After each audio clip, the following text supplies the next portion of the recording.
जय हिंद दोस्तों। आज की ये छोटी सी वीडियो एक्सट्रीम हेल्पफुल होने वाली है उन प्राइमरी और किंडरगार्टन के टीचर्स के लिए जिन्होंने अभी टीचिंग करना शुरू किया है और छोटे बच्चों को टैकल करेंगे। देखिए, काफी लंबे समय से स्कूल बंद चल रहे थे। ऐसे में बहुत सारे लोग हैं जो टीचिंग में अपना हाथ आजमाना चाहते थे, टीचिंग प्रोफेशन में आना चाहते थे, बट कोविड की वजह से स्कूल्स ने ऑलरेडी जो है टीचर्स के लॉट को कम कर दिया था। वो टीचर्स रखे जा रहे थे जो ऑनलाइन पढ़ाने में कंफर्टेबल हो। ऐसे में आपने टीचिंग की शुरुआत करना और वो भी ऑनलाइन एकदम से आप लोगों के लिए थोड़ा सा डरावना था, जिससे आप थोड़े से पीछे थे।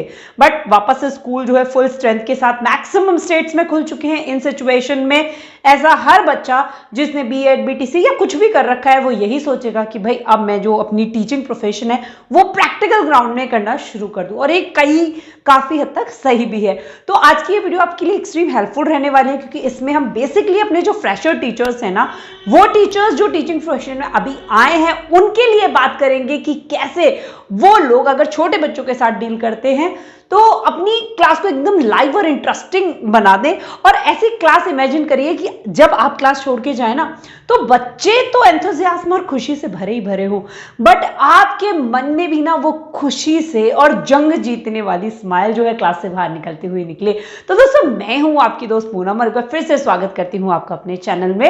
और आप लोगों से जरूर कहना चाहूंगी कि टीचिंग जैसा प्रोफेशन अगर आप टीचर वाकई में बन जाते हैं और दिल से बनना चाहते हैं तो बहुत नसीब वालों को मिलता है, क्योंकि यहां पर ना आपको ताउम्र अपनी जिंदगी जीने का मौका मिलता रहता है। ताउम्र आप जवान बने रहते हैं उन बच्चों के साथ, उस बचपन में आप हमेशा बने रहते हैं। और स्पेशली जब आप छोटे बच्चों के टीचर होते हो, कितनी खुशी मिलती है उनकी छोटी छोटी जो शैतानियां होती हैं, जो उनकी वॉइस होती है, जो उनकी क्वेरीज होती है, कि आप हमेशा उनसे जुड़े हुए रहते हैं। तो ऐसे ही लोग प्रेफर करें उस तरफ जाने को प्ले ग्रुप में पढ़ाने के लिए जो वाकई में अपने अंदर पेशेंस और चाइल्ड सिंपैथी के प्रति इमोशंस रखते हो। प्रोफेशन से हटकर आप जब तक उन बच्चों के साथ ठीक से बॉन्ड नहीं होगे, उनके साथ आपकी इमोशनल बॉन्डिंग और कम्युनिकेशन नहीं होगा, तब तक आपका कोई फायदा नहीं है। तो आप मानते हैं कि ये मेरे अंदर है मैम, इसमें तो एकदम मुझे फुल में से फुल मार्क्स मिलते हैं। अब आप आगे बताइए कि अब मुझे क्या करना है। तो अगर आप डेमो के लिए जाते हैं, मुझे क्वेरी आई कि मैम मैथ्स के लिए आप बना दीजिए, और काफी दिन से मैथ्स को लेकर मेरे को मेल पे भी क्वेरी आ रही थी। तो आप लोग ये मान के चलिए, देखिए यहाँ पर ये मेरे स्कूल की ही मैं आपको लाइव वीडियो बता रही हूं कि हमारी अभी फाउंडेशनल लर्निंग एंड न्यूमरेसी वाली FLN जो है इसकी ट्रेनिंग चल रही है। तो उस ट्रेनिंग के दौरान एज अ ट्रेनर हम लोगों ने टीचर्स को ये सिखाया कि किस तरीके से आप छोटे बच्चों को मैथ्स के फंडामेंटल से इंट्रोड्यूस करेंगे, वो भी प्ले वे मेथड में। तो सेम कॉन्सेप्ट, बच्चा तो बच्चा है ना, चाहे वो सरकारी स्कूल का है, चाहे प्राइवेट का है, चाहे एक हाई क्लास फैमिली का है, उसको सीखने में अगर मजा आ रहा है तो वो सीखेंगे। आपने एक टैगलाइन सुनी होगी, मैं उस ब्रांड का नाम बिल्कुल नहीं लूंगी, कि मजा आएगा तो सीखेगा और सीखेगा तो मजा आएगा, है ना। तो वहां पर क्या है, आप अगर बच्चे को जुड़ाव महसूस कराएंगे, ये एक बेसिक सा है कि जहां पर हम बच्चे को बेसिक नंबर्स इंट्रोड्यूस कर रहे हैं। नंबर्स आप इंट्रोड्यूस कर सकते हैं, बैकवर्ड काउंटिंग आप इसी फंडामेंटल से इंट्रोड्यूस कर सकते हैं। आप नंबर का आइडेंटिफिकेशन कि बताओ, जाओ जाके 4 पे खड़े हो जाओ, जाओ 5 पे जाके खड़े हो जाओ। अच्छा, बैकवर्ड आप चल के 2 नंबर पीछे जाओ, 2 नंबर आगे जाओ, यानी फॉरवर्ड बैकवर्ड, ये आप सिखा रहे हैं। आप इसी से एडिशन सिखा सकते हैं, आप इसी से बच्चे को सब्सट्रैक्शन सिखा सकते हैं। यानी एक एक्टिविटी, एक कॉन्सेप्ट आपकी क्लास को जोड़ देगी, आपके बच्चे को प्रैक्टिकल अप्रोच सिखा देगी। साथ ही साथ आप ये जान जाएंगे कि एक्चुअल में मेरे बच्चा जो है वो सीख रहा है। यानी आप लर्निंग प्लस असेसमेंट दोनों काम साथ में कर सकते हैं ऑन ग्राउंड। आपने बोर्ड पे बच्चे को एक्सप्लेन किया, फिर अलग अलग बच्चे से आप क्वेरीज पूछ रहे हैं। छोटे बच्चों की मैं बता रही हूँ, आपने कोई एक्टिविटी कराई है और वो एक्टिविटी टीचर ओरिएंटेड एक्टिविटी है जहां पे सिर्फ आप इन्वॉल्व हैं, और उसके बाद असेसमेंट और इवैल्यूएशन के लिए आप बच्चों के साथ एफर्ट करते हैं, तो बेटर है लेस टाइम कंज्यूम करने के लिए आप ऐसी एक्टिविटीज, ऐसे प्लान्स बनाइए जहां पर आपकी एक्टिविटीज जो है वो चाइल्ड सेंटर्ड हो, बच्चे पे फोकस हो, और आपका जो असेसमेंट प्रोसेस है वो CCE बेस्ड हो। यानी वो कॉन्टिन्यूअस उस प्रोसेस में जब आप बच्चे को सिखा रहे हैं तभी चलता रहे कि मेरा बच्चा इस स्टेप पे सीखा नहीं सीखा, क्योंकि ये चीज आप पूरा कवर करने के बाद, वो पूरा टॉपिक लेने के बाद आप सोचेंगे कि बाद में मैं इसका असेसमेंट करूंगा, बाद में मैं देखूंगा क्या सीखा नहीं सीखा, तब मैं उस पर रेमेडियल टीचिंग करूंगा, तब मैं उस पर बाकी चीजों पे फोकस करूंगा। तो वो चीजें जो है वो आपके लर्निंग जो प्रोसेस है उसको डिले कर देते हैं। आपको एक्टिविटीज ऐसी इन्वॉल्व करनी है जो आपके असेसमेंट प्रोसेस को साथ साथ लेके चले। रेमेडियल टीचिंग है, कोई इंप्रूवमेंट की जरूरत है, तो वो बच्चे को आप साथ साथ दे दें। तो आपको पहली चीज इसी पे फोकस करनी है। छोटे बच्चों को कभी भी थ्योरेटिकल क्लास मत दीजिए। जब आप कोई भी चीज सिखा रहे हैं, अगर उनके साथ इन्वॉल्व होके उस चीज को प्रैक्टिकल अप्रोच से सिखाएंगे तो डेफिनेटली वो बच्चा सीखेगा। फॉर एग्जाम्पल, मुझे मेरे बच्चे को नंबर सिखाने हैं, मुझे ये बताना है 1 to 10, मतलब मुझे काउंटिंग सिखानी है। हम लोग कहते हैं ना कि हमारे बच्चे को 1 to 100 आते हैं, अच्छा छोटे या बड़े आते हैं, अच्छा ABCD आते हैं। 3 चीजें हम लोग लेके चलते हैं, तीनों जो मेन सब्जेक्ट्स हैं हमारे। बट क्या हम सोचते हैं कि 1 2 है क्या, कुछ एग्जिस्ट करता है कहीं, कहाँ है 1, कौन सी चीज है 1? मतलब किसी ऑब्जेक्ट की काउंटिंग के लिए आपने उनको आइडेंटिफिकेशन कर दिया, बट हमारा बच्चा नहीं समझता ना, उसके लिए वो ऐसे फंडामेंटल्स होते हैं जो उसकी लाइफ में कहीं एग्जिस्ट नहीं करते।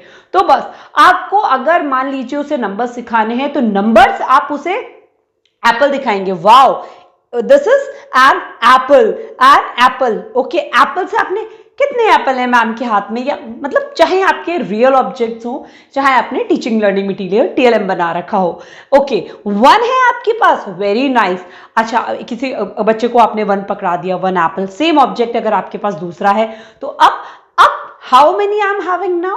तो अब बच्चे जो है, अगर some students are aware about, क्योंकि हमारा बच्चा एनवायरमेंट से सीख के आता है, ऐसा नहीं है कि आप ही उसे बोलना सिखा रहे हैं बिल्कुल, कि उससे पहले उसे कुछ आता ही नहीं था। बच्चे को पता होता है 1 2, वो अपनी टॉयज के साथ ये सब चीजें कैटेगराइजेशन घर पे कर रहा होता है, क्लासिफिकेशन उसे आता है, कहीं ना कहीं नंबर्स ओरली उसे पता होते हैं, मैम 1 है, मैम 2 हो गए। और अगर आपका बच्चा इंग्लिश मीडियम का है, उससे कंफर्टेबल है, तो मैम 2 हो, 2 हो, 3 4, ये कॉन्सेप्ट आपको जो बच्चा है वो बता देगा। बट आपने उसे बता दिया, अब आपने ये देखा कि एप्पल के साथ वो आइडेंटिफाई कर पा रहा है क्योंकि मैंने उसे बुलवाया है। क्या अगर मैं आइसक्रीम ले रही हूं, क्या मैं कोई स्टिक ले रही हूं, क्या मैं पेबल्स ले रही हूं, किसी ऑब्जेक्ट के साथ भी वो सेम नंबर्स को आइडेंटिफाई कर पा रहा है। अगर बच्चा वो भी कर रहा है तो ठीक है बच्चों। फिर आप बच्चे पे आते हैं पिक्चराइजेशन की हेल्प से, कि आप उसे हमेशा मैथ सिखाते वक्त हम ELPS का ध्यान रखेंगे। ये ELPS जो है, अगर आप इस प्रोसेस से बच्चे को मैथ सिखाते हैं, चाहे बच्चा आपका प्री नर्सरी का है, नर्सरी का है, आपका बच्चा अपर क्लास का है, आपका बच्चा TGT लेवल पे है, PGT लेवल पे, मतलब आप उसे सिखा रहे हैं 9-10 का बच्चा है या 11-12 का है या उससे ऊपर, मैथ सिखाने का एक ही प्रोसेस है ELPS। अगर आप इससे बच्चों को सिखा के चलते हैं तो डेफिनेटली आपका बच्चा सीख जाएगा। बहुत मैं कहती हूँ वाइड है ये टॉपिक अपने आप में। अगर आप लोग चाहते हैं कि इस पर मैं सेपरेट वीडियोस बनाऊं कि कैसे ये फंडामेंटल्स काम करते हैं ELPS के, तो आप लोग मुझे कमेंट करिए, डेफिनेटली मैं ELPS का अलग से आप लोगों के लिए वीडियो जो है वो शूट कर दूंगी, जहां पे सारी चीजें अच्छे से आप लोगों को एक्सप्लेन करूंगी।